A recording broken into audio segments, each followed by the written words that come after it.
waaw ñu de li ñu jàpp mooy jaay doole bi ci réew mi moom wax dëgg yàlla wax nañ ko waxati ko def nañ ci ay manifestations yu bëri li ñu leen téye woon d'abord lañ njëkk a ñaawlu parce que wax sa xalaat ci réew mi tax ñu lay téye kaso lu mat ay ñeenti weer ba mu neex leen ñu yalax la say mbokk ak say jegeñaale te kenn du la àttee loolu la président Macky Sall la nekk ci réew mi depuis 2012 kon loolu mun ñu ko rafetlu c'est-à-dire que li ñuy wax kay mooy na ñëpp taxaw pour ñu jooyanti réew mi président Macky Sall ak régime bii nga xam ne jaay dool rek la fi nekkee ñim jàpp yëpp xam na moom ci boppam ne ñëmu la dem procès ak ñoom yóbbu leen instruction boo xam ne ay tappalee ko laloon parce que instruire dara leen faa téye woon rek defuñu dara ñu ci bëri sax entendre duñu leen woon mi leen di waaj a libéré lañ leen yóbbu ci juge d'instruction bi pour mën a layal nuñ leen mën a génnee parce que dañ leen bëggoon noppiloo ñii ñu napp leen parce que kenn defu ci ñoom lu jar ñu téye la ci kaso yi. mais kàddu yi ñu tënk nee nga wax sa xalaat la certains ont jugé que c'était plus grave que ça c'était des accusations jëm ci nguur gi. non loolu ñu wax ndem si yàlla sax moo ko njëkk a waxal boppam. donc bu ñu nekk di nasaxal xelu nit ñi Imam Ndaw bu dee bu ñu jëlee Abdou Karim Gueye ak Cheikh Omar Diagne leen wax moom la Imam Ndaw wax man bokk naa ak moom émission mu wax la même chose wax condition de détention yi bi mu génnee kaso ci la yaramam sutante boobu ba léegi te moom ko amoon kàttan la ko yàlla mayoon. wax dëgg yàlla loolu mooy dëgg parce que lépp nag dina leer comme ni ma ko waxee bés penc parce que moom jiitu ji nañu mais man toog nañ maa ngi moom kese parce que imam man ko jege laa woon dañ doon waxtaan lu bëri wax dëgg yàlla maa ngi ba léegi say audio yoo xam dañ ko doon paasante maag moom di waxtaan ci réew mi di waxtaan ci lu am solo mu nekk imam bu engagé bu comprendre les enjeux ak nan la adduna bi di doxee sur les questions géopolitiques dañ ci doon waxtaan ci lu bëri koo xam ne la du n'importe quel imam dafa maîtriser alxuraan macha allah parce que moroomi imamam ñoo ko wax mu nekkoon ko xam adduna ni muy doxee comprendre le programme du nouvel ordre mondial ñu ci daan waxtaan yu xóot donc kooku man dama xam lu bëri ci moom donc en réalité bi mu génnee prison ci la yaramam su tante donc la conséquence c'était que effectivement lañ ko téye kaso moo ko rey loolu kenn werantoo ko. mais vous les leaders d'opinion aussi seen ay kaddu est-ce que war leen koy mesurer dans la mesure où ñu leen suivre dafa bëri tey ji Abdou Karim Gueye génnee nañ ko mais on a teg nañu loxo keneen muy nit dof je pense que am na ko mbaax yéen a koy partagé moom it li ñu koy tuumaal bokk na ci ay kaddu yoo xam ne daanaka saaga la jëm ci ay kilifa ak ay kaddu yu tegginewul ngeen bokk combat bu ngeen di mëne ces propos yooyu moom da nga koy cautionné jàpp ne garaawul wala da ngay indi ñëw comme yenn Sénégalais yi. non man d'accord ma ci saaga ak réew. man du ma cautionné loolu parce que man nag intellectuel la. mënuma nekk ci niveau bi ma nekk di cautionner ay saaga ak yu ñàkk fayda loolu. kon teg loxo bi ñu ko teg loxo jàpp nga ne. non nangu la. waaw man li ma jàpp mooy saaga du yoon. ak ku ko mën a def dama koy ñaawlu parce que man gëw ma saaga gëw ma xotti war ma benn nit kum ak kum mënti doon. ça c'est loolu man wax dëgg yàlla yarewuñ ma noonu du ma ko def. du ma nangu di ko rafetlu ci kenn ku ko def même si par ailleurs damay comprendre des fois ay nit par rapport ak niveau de frustration bi ñuy nekk ba tax sax ñu àgg foo xam ne waruñu fa àgg fii am na ñeneen ñu fi saaga te kenn du ci wax. gis nañ fi sax patron de presse bu fi taxaw saaga yu ñaaw et cetera te nii duñ ko rëyal bu dee nag ay activistes wala dara ñoo ko def ñu bëgg ko rëyal àggale ko fu mu àggul donc fii gis nañ fi vraiment ay kilifa yu mag yoo xam taxaw nañ fi saaga parce que saaga tamit des fois benn dépit la booy am ci situation boo xam si dafay jéggi daywa ba vraiment nit ñi di ko def même si pareil man dama jàpp ne ak lu mën a am. boo respecté ñi lay déglu rek waroo àgg ci yenn kàddu yu ñaaw yi parce que loolu da lay suufeel mais nguuru Macky Sall lu ne nit mën na ko ci def parce que jaay dooleem bi mu nekk dafa ëpp système bi mu teg fii musu fi am Sénégal c'est vrai que depuis 1960 c'est le même système qui est là mais ni ko Macky Sall di utiliser moom le système là en place nga xam ne dugal na ci lu ne ak boor bu ne kilifa gu nekk dugal na ko ci ak ñoo xam ñoo koy jàppale ci tappale mi mu nekk nii yàqate suñu justice yàqate suñu presse yàqate suñu lépp vraiment salfaañe lépp ba kenn fierul ci li nga xam moo xew ci dëkk bi loolu des fois am na ñoo xam dañuy outréwu ba looloo tax ñuy saaga dama leen di comprendre mais du ma ko rafetlu. d'accord Dame yaa ngi koy wax bi ñuy door actualité bi elle est fournie ces derniers jours précipité wu lu ci bëri xew ci on va s'arrêter un peu ci livre Cheikh Yérim Seck bi mu koy présenter c'était un peu pour faire le bilan de Macky Sall par rapport à tout ce qu'il a eu à faire lu baax comme lu baaxul mais liñ ci nemmeeku mooy dafa am parti yoo xam ne ko consacré ay nit kenn koo xam ne mën na ngeen combat ensemble Ousmane Sonko wax ak ci moom ay termes yoo xam ne ñu bëri jàpp nañu c'est pas élogieux du tout xëy na gis nga ko ni ko Sénégalais yu bëri gisee sa première impression. sama première impression mooy Yérim moom il a toujours été un mercenaire parce que nag man dama jàngandoog moom à Louga moo doon sama aîné de 2 ans bi may def seconde mi ngi terminal ñu bokkandoo lycée bi man ma bokkoon ci ñi fa taxawoon di xeex pour élèves yi xam moom ban taxawaay la fa amoon naam wax dëgg yàlla daan na jàngkat la woon comme ñun ñëpp sunu génération ëppante woon nañ niveau mais sorante wuñu woon loolu. beneen bi mooy dañu bokkaat université Gaston Berger bu Saint-Louis man ma nekkoon fa responsable di jiite étudiants yi moom mu nekkoon fa je me rappelle même d'une assemblée générale boo xam ne bi muy jël parole dañ ko wàccee ne ko yow wàccal parce que yow topp nga tu es du côté du recteur. donc moom ci loolu la mos a nekk ci opportunisme ak ay intérêt ci loolu la mos a nekk depuis mu nekk étudiant au moins. maintenant nag bi mu génnee nekk Jeune Afrique c'est la même chose qu'il a fait tout ce qu'il a fait dem ci ay pays des grands lacs des pays de la sous-région dem enquêter sur président africain nga xam ci njombe rek lañ dëkk dem ba xam li nga def mu chantage la nga jox ko xaalis extra ci yooyu la mos a nekk maanaam Cheikh Yérim Seck mosul jóg ci loolu livre am bi c'est un livre commandité par le régime pour mu wax ci yi nga xam ne ñëpp xam nañ ko qui ne choque plus. mais quand vous dites commandité par le régime il n'a pas aussi été tendre ci Macky Sall. non il a été très tendre. loolu na la wala Sénégalais yi Cheikh Yérim a parlé de faits qui sont connus de tous qui ne choquent plus. c'est-à-dire que xam nga yow journaliste nga xam nga c'est-à-dire que faits yi liy bees ci bopp nit ñi moom moo mën a def dégâts. mais par exemple même boo waxee tey ci scandalu pétrole bi c'est énorme. mais beaucoup la bi ci Mayna Jones di ñëw di def reportage bi mu doon choqué ak temps marché yooyu nga génne woon ci livre bokkul ak actuellement nii nga ciy wax ci loo xam ni c'est un discours ressassé que ñëpp xam nañ ko wax nañ ci ba waxati ji donc Yérim li mu wax ci Macky Sall yi nit ñi di wax ne dafa ñëw ŋàññi nguuru Macky Sall loolu ay tappale la parce que li mu wax ñëpp xam nañ ko choqué tout Sénégalais yi mënatu la yàqal Macky Sall lu ëpp li mu ko yàqal ba pare parce que yàqal na ko quand même bi mu feeñee. am na ñu bëri ñoo xam ne gëm nañ seen bopp même bu ñu àndoon ak moom dañ naan kii day yàq réew mi du ma ànd ak moom maintenant nag ñooñu ñëpp li fi xew dafa jàll ba marché am ci ay lu ne am ci ba vraiment peuple bi ŋàññ ko ŋàññ boo xam ne tey jii dafa ci ku xam peuple sénégalais léegi boo ko waxaatee dañ naan non mais lii xamoon nañ ko donc c'est du déjà vu mais les dossiers sensibles Yérim waxu ci Yérim n'a pas parlé des sujets qui fâchent. Annoncé na tome 2 parce que nee na régime bi jeexagul donc. dama ne la annoncé wul dara loolu lépp ay tappale moo ko lal livre bi contexte bi mu ko génnee à quelques encablures de ce procès tappale bi ñu bëgg a def nii loolu c'est un timing boo xam dañ ko defloo li ko ci li intéressé woon ñi ko bindloo du li muy wax ci révélation yi mu def ci gestion Macky Sall loolu ñëpp xam nañ ko ay Macky Sall ci pétrole bi def na ci lii sur les contrats Arcelor etc. voilà yooyu c'était pas l'enjeu parce que loolu ñëpp xam ba pare la ça ne choque plus personne ça a déjà choqué les Sénégalais. Quand vous dites que c'est un livre commandité par le régime. mais parce que régime bi la arrangé c'est-à-dire moom sax mi ngi koy wax ci c'est un travail de journaliste qu'il a fait. non c'est pas un travail analyse du lii mais ay révélation la. c'est un travail de mercenaire creusé. non c'est des mensonges les gens mélangent révélation et mensonge Cheikh Yérim Seck li mu wax ci livre bi lu ci ëpp ay kàcc la dama la jox benn. anecdote bi mu nettali ou révélation bi mu def ni wax ne 2019 la am wax ne dañu bett ab Gambien ak Ousmane Sonko ci corniche bi c'est pas vrai affaire boobu am na information bu vrai la boo xam man yëgoon naa ko en 2012 la amoon sous le règne du président Macky Sall le ministre de l'intérieur sous le règne du président Ablaye Wade le ministre de l'intérieur s'appelait Ousmane Ngom bi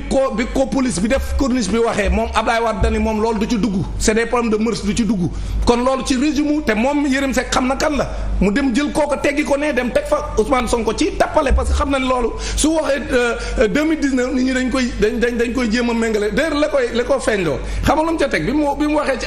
affaire boobu pare dani et quelques années plus tard parce que 2019 la fee boobu am. mu ne quelques années plus tard nous sommes des profs de lettres quand même. oui moom c'est un homme de droit. on est en 2023. quelques années non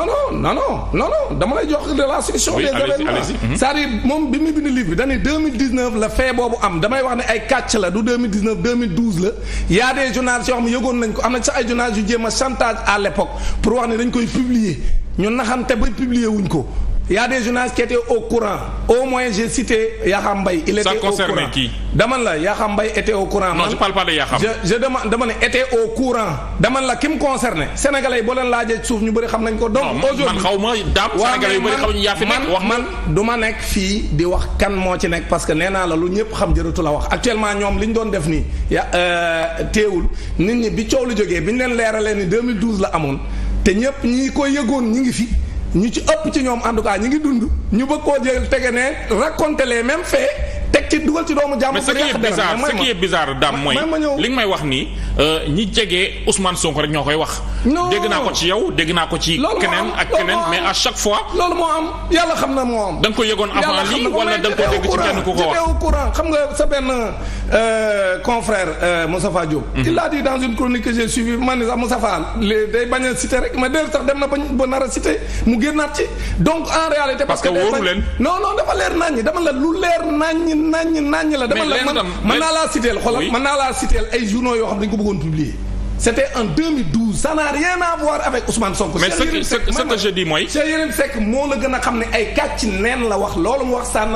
léegi nag 2019 bi mu wax ne la am ci la wax ne à partir de 2019 quelques années plus tard. mu am beneen jigéen boo xam ne si d'origine marocaine boo xam ne effectivement Ousmane Sonko seqoon ak moom quelques années plus tard mooy lan gis nga ñun français la ñuy la soo nee quelques années plus tard à partir de 2019 quelques années plus tard. lu mu dee day ma 3 ñaari at waaw lu mu dee ñaar non da ngay ëpp ñaar bu nee ñaar da nga naan 2 ans ñun ay quelques années c'est non boo nee quelques années ça fait plus de 2 la may ma rek damay ñëw déglu ma rek li may wax c'est très précis. allez-y dama ne 2019 la wax ni. ci la am loolu ci la am te day kàcc 2012 la woon mais même su fekkoon dañ 2019 la ni mu ne quelques années plus tard mu amaat beneen cas boo xam si une marocaine quelques années plus tard boo ko waxee mooy au minimum 2 ans d'accord nga ak man. oui mais tubaab dañuy boo nee quelques années plus tard day romb 2 ans. d'accord léegi nag mais même bu doon 2 ans la day nekk 2021. léegi nag donc te moom 2021 bi du fait bi muy annoncé lañ ji Ousmane Sonko 2021 c'était Sweet Beauté alors que moom dañuy quelques années plus tard ci lañ ko jiñ leneen loo xam ne ab marocaine la. mais justement cette affaire qui concerne une marocaine on en a parlé il y a quelques mois ou quelques années de cela. dama kan moo ci wax. non wax nañ ko loolu mi ngi fi maanaam. amoon na bruit en 2021 ou 2022. c'est tout ça avec une marocaine maa ngi koy fàttaliku. dama ne la loolu ay tappale la dama ne la xoolal. oui mën na nekk ay tappale mais je veux dire que nit ñi wax nañ ko. loolu lépp c'est des choses inventées. mën na nekk je suis d'accord mais ay nit wax nañ ko. livre bi xam nga lu ko ci intéressé. ñi ko def loo xam nga lu leen intéressé. mooy waxal ci Macky Sall loo xam ñëpp xam nañ ko. léegi daam lenn moo ma jàpp. léegi nag boo waxee ci Macky Sall loo xam ñëpp xam nañ ko ba pare. léegi waxalal Ousmane Sonko loo xam ne di nga ko présenter comme un maniaque sexuel waaw non dafay présenter comme un maniaque sexuel comme góor goo xam ne mënta mun jigéen alors que Yérim Seck moom image boobu muy joxe ci Ousmane Sonko ci moom la. waaw avant loolu c'est parce que moom lañ fi non benn dinañ ci ñëw li ma bëgg wax mooy li nga jàpp ne amoon na 2012 qu'est-ce qui vous dit que même lieu bi mënul amaat li fa amoon concernant yeneen personne c'est possible. dama ne la. ñaar yëpp mën na am dama ne la xoolal dama ne la il faut arrêter. non il faut pas il faut yéen war a arrêter aussi parce que même c'est un travail de journaliste qu'il a fait te il est prêt à répondre bu fekkee laaj nañ ko ci Ousmane Sonko da ko interpeller nee na ko sax ci laay gën a mën a waxee li ma wax firndeel ko. kon kii li mu yor lu solide la. waaw déggoo li ma la wax dama la Cheikh Yérim Seck bu du woon ak ce régime là bi nekk ci derrière lui loolu ma wax. du ko ñemee wax. parce que leer na ko ne luñ ko wax loola ci ay tappale. alors que moom jàpp nga ne jusqu'à preuve du contraire du ko prouver li mu wax nii. mais dama la jéem du wut loo wut ci loolu. lim ciy wut mooy contexte bi ñu nekk nii. comme xam nañ ne ay tappale kese moo nekk ci dossier Ousmane Sonko Adji Sarr bi ñu wut leen ni seen ordonnance de renvoi wu tappale bii nga xam ne yow juge d'instruction joxuñu la benn élément boo mën a sukkandiku. mais dëkku yoon lañ nekk Ousmane Sonko dafa citation directe muy génne ay preuves. j'ai jamais dit non attends j'ai jamais dit que nekkuñ ci dëkku yoon dama ni le juge d'instruction c'est un juge qui instruit à charge et à décharge maanaam day seet lay seetal di seet lay taqal su paree mu doog a. non avant loolu man nekkuma foofu dama ne. par rapport ak li accusation yi Yérim def ci Ousmane Sonko ci corniche bi. waaw Ousmane Sonko tontu na wax ne dina ko envoyer citation directe pour que mu prouver li nga xam ne wax na ko je veux dire bu fekkee toll nañ foofu kay yëf yi dina leer jarul yu. non déedéet Yérim wutul loolu boo xoolee sax li muy wax da cay dugal ay termes yoo xam ne prétendument et cetera c'est-à-dire yëfu tappale la def. maanaam pour que boo léegi wax mu ne non man dañ ma ko wax rek dama yaakaaroon ne parce que prétendument laa wax donc Yérim dama ko xam nit ñi du ñu suivre toujours Yérim Seck ci tappale ci la juddu ci lay màgg ci la nekk moo tax man j'en profite pour dire à Yérim pour poser à Yérim 4 questions. comme problème de mœurs la parce que dama gis ni ci livre bi daf ni léegi man xam naa ne ñu bëri ay saaga lañ mën a tontoo wax na ko ci livre bi ak. di dugg ci sama vie privée. mais moo dugg ci vie privée jàmbur yow na ngay bind livre boo xam di vie privée jàmbur nga dugg ba pare ne yow bu ñu lay tontu bu ñu dugg sa vie privée mënul nekk dafa dugg dama ne la danoon préparé wu sax xam na ne daañ dugg ci vie privée moom Yérim dama koy laaj bu demee Louga waa Louga ak may dégg na wax kan mooy baayam benn ñaar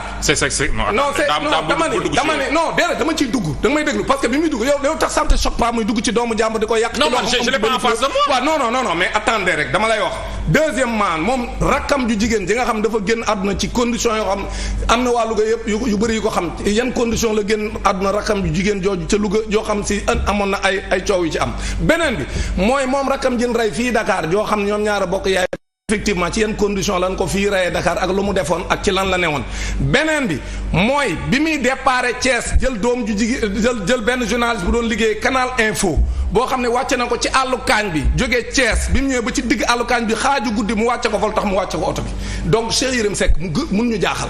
parce que fii réew mi mun ñu xasante mun ñu kenn mënu fee yàq doomu jàmbur koo xam ne moo la gën a set say maam donc loolu personne ne l'acceptera dans ce pays moom il est un mercenaire de la plume c'est ce qu'il a toujours fait mais non mais xam nga waaru xamul tax da nga war a waaru vous faites la même chose est-ce que vous valez mieux que lui war a non déedéet moom il c'est liñ koy jiiñ moom du luñ ko jiiñ dama la jox benn exemple bi nga xamee ni la fille Talla daf ko accusé de viol moom moo taxaw au tribunal moi j'étais au tribunal di fekke li Yérim di wax may déglu pour xool mais amulay il a payé pour ça dama ne la moom bi coow lii amee dañu woon du ci wax lu tax mu waxaat ci koy mooy dañ koo fay pour mu wax ci dama ne léegi nag waxul ci Ousmane Sonko il a parlé de Ousmane Sonko Adji Sarr parce qu'il a dit que Ousmane Sonko moo fa yóbbu boppam Macky Sall yóbbu ko fa il a dit que Ousmane Sonko na jël ay responsabilités il a accusé ouvertement dans ce paragraphe là Ousmane Sonko loolu mooy dëgg bu dee lire nga. léegi daam yéen ni ngeen di il faut être sérieux non ni ngeen di waxee nii. ëllëg bu dara xewee du ngeen am gàcce. mais lu xew comme lan. maanaam ni ngeen di défendre. comme lan non dama lay comme lan bu dara xewee comme non ce que je veux dire mooy s'il arrive que le tribunal lan mooy xew nee naa la yow xoolal xam nga dara du xew. yéen ñiy wax ne yëpp dama gëm ni il faut ngeen jël seen responsabilité parce que man dama gëm ni képp ku doon naafeq bu ñu la nee dans un procès viol bërki Dembo Ndiaye Californie bi ñu ko jiiñee viol le juge a dit on écarte la thèse du viol on met cause et blessure parce que le certificat médical dit qu'il n'y a pas eu conjonction sexuelle maanaam seq amul donc le juge dit que sur cette base comme la fille la Thiaré a déposé un certificat médical qui montre que kenn àggul ci moom le juge dit que day écarter la thèse du viol maintenant de retenir simplement la thèse de cause et blessure volontaire maintenant pourquoi Ousmane Sonko le gynécologue Alfousseyni Gaye wax ni conjonction sexuelle amul maanaam yegguñ ci Adji Sarr mi ñu ma andil ñu koy menacé ba mu def ay émission alors que c'est une personne qui est très réservée mais il craignait pour sa vie ba tax na mu dem def ay ba daw na tey village am donc aujourd'hui la vérité mooy ce régime là li ñu bëgg a def mooy c'est du forcing jaay doole loolu ñu bëgg a def. mais dans une accusation de viol. dama la dans une accusation de viol. la pièce maîtresse c'est le certificat médical mooy noonu gars yi bu ñu bëggul a taal réew mi le certificat médical dit qu'il n'y a pas eu de conjonction sexuelle. mais gënu leen xam dossier bi ñu ko yor dama la amul gën a xam gënu leen xam dossier bi ñu ko yor ñi jàng droit di juger dama ne la du affaire jàng droit juba ko gën boo nekkee un juge boo xam ni yow président mais jubuñu mais jubuñu dossier bi képp ku ci mën a signer ordonnance de renvoi xam nga ni tegoo ko ci yoon parce que Adji Sarr tegul dara ci loxo juge bi lu tax mu mën ko yóbbu ordonnance de renvoi parce que lépp luñ ko fa laaj ci confrontation wala buñ ko fa woowee dani man du ma ci wax audio yi nga xam si fuité na bi ñu ko laajee dañu mën a waaye di wut waxi lay ay tappale aujourd'hui Adji Sarr ci boppam moo wax dans des audios nday mbill gi ni man kenn violé wu ma moo ne ñëw na ba dem defuma dara moo dem di lijjanti xaalis pour ñu fay ko ku ñu violé doo lijjanti xaalis da ngay lijjanti sa honneur taxaw na di jéem a fay 100 000 francs ki àndoon ak moom di maase maman ba ne ko maman génnal ci dossier bi ma jox la 100 000 francs ci kuy wax ne la violé dama ni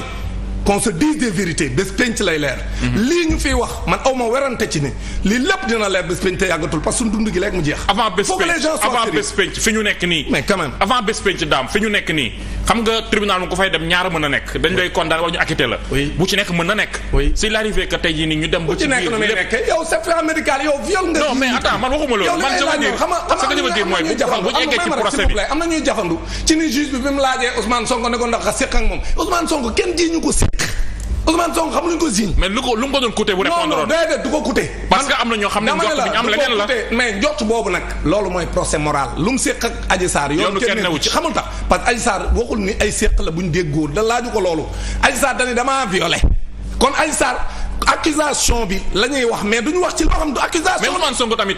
cukku mu tàkk la homme d'état wam gars yi dañ ciy douter par rapport à réaction non je veux dire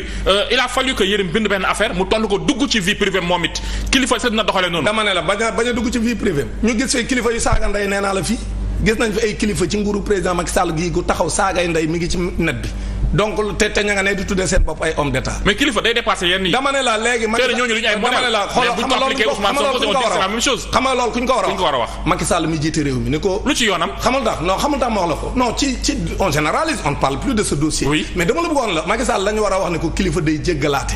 kilifa day am hauteur te Macky Sall du jël hauteur. képp ku àndul ak moom non dama lay wax sur tous les plans laa lay wax Macky Sall sa gouvernance la gouvernance Macky Sall laa la wax lépp ci parparloo ak jaay doole la koy teg du jël hauteur. tey jii képp ku àndul ak moom lu ndaw boo ko defee da lay faagaagal képp ku ànd ak moom lu la neex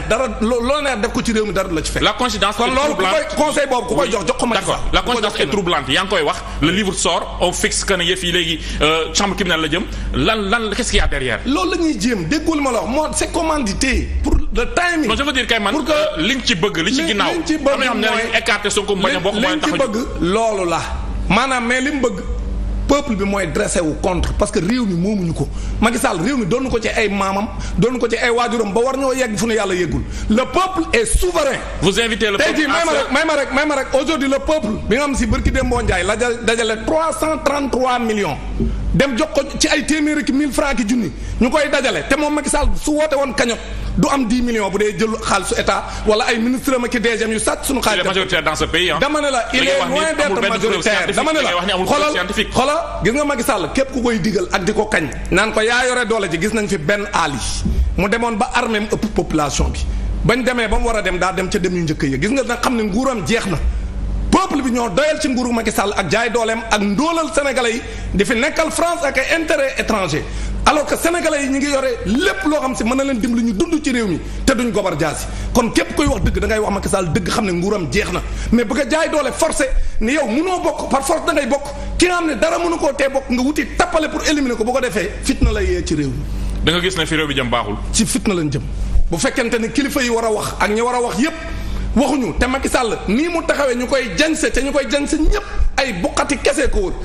te bu ñu demee ba réew mi tàkk ñoom ñëpp daañu ci am responsabilité moo tax kenn wërta taxaw di kañ loolu kon Macky Sall nañ ko wax dëgg xamal ne ko sa nguur jeex na mënoo nekk candidat 2024 ñi mën a nekk candidat bàyyi leen nekk candidat le peuple souverain décidé képp ku ñu dénk si réew mi. mais en parlant du peuple souverain dame le peuple souverain a décidé que Macky Sall mooy seen président. en plus mais loolu dafa changé xam nga dafa am lu la donne a changé entre temps élection boo koy wane mais élection ko wane. élection boo koy wane élection ko wane dama la naka la ko wane. mais ci élection législative yi si on regarde les élections législatives on va au deuxième tour. Macky Sall la c'est pas Macky Sall qui est concerné. non si c'est-à-dire que loolu ay wax la. loolu ay wax la Macky Sall moo nekkoon au palais ci élection législative yi ak élection locale yi pour la première fois ñu am une assemblée. boo xam ne moom il a perdu sa majorité 2021 mu neex mais Macky Sall ne loolu du amati. dama ne la confrontation bu amee Sénégal moo ko nar a yëg. Macky Sall jaay doole xam nga fu mu ko yaakaare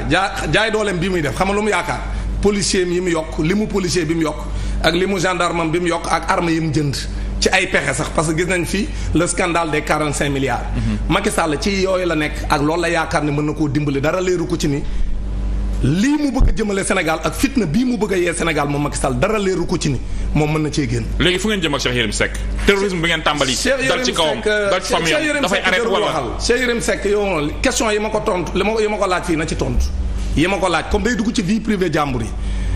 moom question yi ma ko laaj na ci tontu su ci tontoo su fekkente ne lam tontu baax na man dinaa nangu ne li mu tontu baax na su baaxul ñun danañ ko jox tontu yi. merci beaucoup di la sant bu baax c'était un plaisir Dame. merci beaucoup jërëjëf Dame Mbodj moo nekkoon na sunu gan c'est toujours un plaisir de le recevoir sur ce plateau ñu waroon waxtaanee nag actualité bi nga xam ne depuis quelque temps dafa xaw a jax dinañ ci ñëwaat ak yeneen invité yeneen tamit incha allah merci beaucoup ba suba ak jàmm à la même heure.